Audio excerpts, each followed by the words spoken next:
Chapter 7. Reconnecting to your true self by eliminating media pressure. In this video, we'll talk about reconnecting to your true self by eliminating media pressure. Tabula rasa is a phenomenon in philosophy that was made popular by John Locke in 1690 in his essay Concerning Human Understanding. However, scholars have been arguing about this concept since the days of Aristotle. It is a belief that humans are born as babies with minds that are like blank slates. In other words, we become who we are because of the influences we are exposed to in our societies. You may argue with this idea, but you cannot deny the vital role the influences around you have in your life. It is more challenging to restrict the things that affect you in the modern world, thanks to your connectivity to social media. Nonetheless, you need to be watchful to ensure that you retain your individuality, uniqueness, and self-worth outside of these platforms. This chapter will expose you to essential tips that will help you stay true to yourself. Recognize technology use addiction symptoms. The first step towards reconnecting to yourself is discovering that you are losing your identity in an ocean of influences. Do you get more angry or feel more worthless in recent times? If yes, what is triggering these negative emotions? You need to take out time and ask yourself such questions.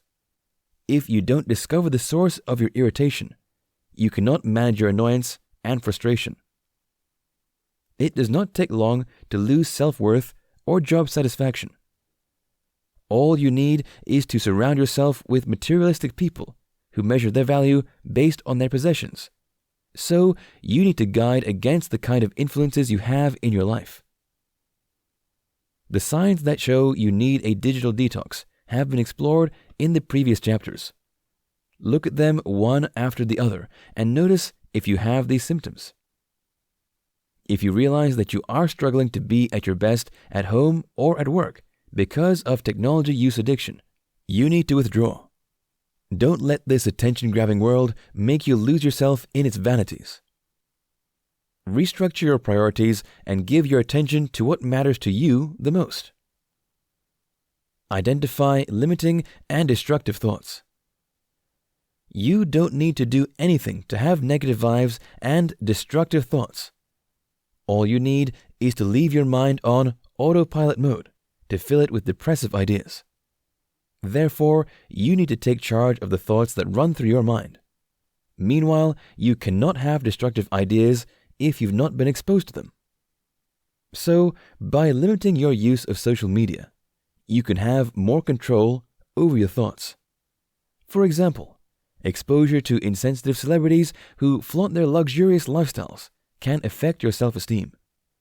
It can be harmless initially because you may feel inspired to pursue your dreams. Indeed, it is commendable to think big and have mind-boggling ambitions. Many rags-to-riches stories of different people in history can inspire you not to give up on your dreams. However, you shouldn't feel that you don't deserve to be respected and loved until you achieve your objectives. If you have people around you who mistreat you because you aren't wealthy and famous, they don't deserve to be your friends. Meanwhile, you may be getting this treatment from your social media contacts. You should avoid such pages, posts, or profiles. Eliminate distractions. Distractions can come in various ways and can be in various forms. It's not every distraction that is negative. Some things that demand your attention are attractive but unprofitable in the context of your goals. For example, if you are preparing for an exam as a student, watching a football match is fun if you are an enthusiast of the sport. However, it is unproductive because it does not contribute to your success in the exam. In the same way, you need to identify distractions in every aspect of your life and limit them. Note that you cannot recognize distractions to your dreams if you don't have clearly defined objectives. For that student, his or her goal is academic success, and that is by watching a football game becomes a distraction, especially close to the exam period. You need to sit down and set specific goals to make it easy for you to identify unprofitable activities. Note that every objective is not long-term.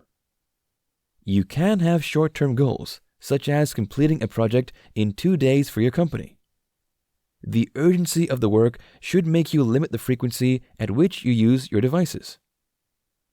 Checking your phone every few minutes during that period will only lead to an average performance. Place value on yourself outside of media construct.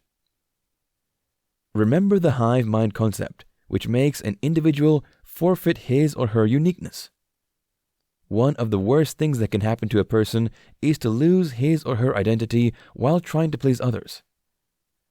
It is easy to dance to the tune of social media influencers. When you realize how much the ideas on these platforms are affecting your decision-making, you will be surprised. Both explicit and implicit adverts in the media affect your buying culture. Several studies have proven that many people buy names rather than quality. In some cases, other brands have superior quality products, but you will not buy from them. Rather, you will buy from a popular brand because many people online are talking about it. Unfortunately, many people don't realize that some of these companies pay people to say positive things about them. So, to base your sense of value on media construct is a wrong approach that can hurt you in many ways. Be productive. You have to put pressure on yourself to be the best you can be. You should have goals you want to achieve. However, you shouldn't try to achieve anything to prove a point to anyone. It is natural that people will criticize you because they don't understand you. Nonetheless, you shouldn't dismiss every criticism. You should improve in areas when you need to get better. However, you shouldn't try to achieve success to prove that you aren't a failure. Don't try to achieve your dreams so that you can post it on social media. If that is your motive, you might become desperate. Meanwhile, desperation will increase your frustrations, especially during tough periods. You might end up using the wrong means to achieve your goals because you want to get likes and positive comments at all costs. Do things that make you happy and be happy with your progress without using the lenses of other people. Practice gratitude. Practicing gratitude is a meditational principle. Loving kindness is one of the forms of meditation. This meditation type involves thinking about the splendid things about your life, such as your family and fantastic relationships. You should have this commendable practice. You should take time to focus on the things that are valuable in your life. It is easy to focus on the things you don't have and forget the enviable parts of your life. Many people wish they are in your shoes. Nonetheless, media pressure can make you feel worthless because you don't drive an exotic car. There's nothing wrong with living large if you can afford it. However, you shouldn't attach your value as an individual to your possessions. Be grateful for your health, cordial relationships, beautiful weather, etc. This practice will enable you to generate positive energy and boost your mental health.